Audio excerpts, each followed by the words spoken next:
бәрі.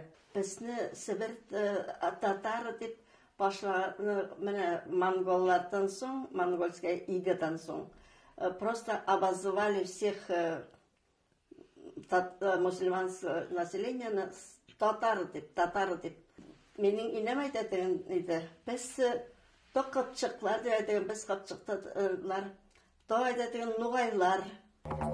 Использование этнонима нагайцев, по всей видимости, отражает длительные связи сибирских татар с Ногайской Ордой. Если говорить о термине «татары», то он, конечно, был принесен русской администрации, он не был характерным для населения коренного, никогда они себя татарами не называли.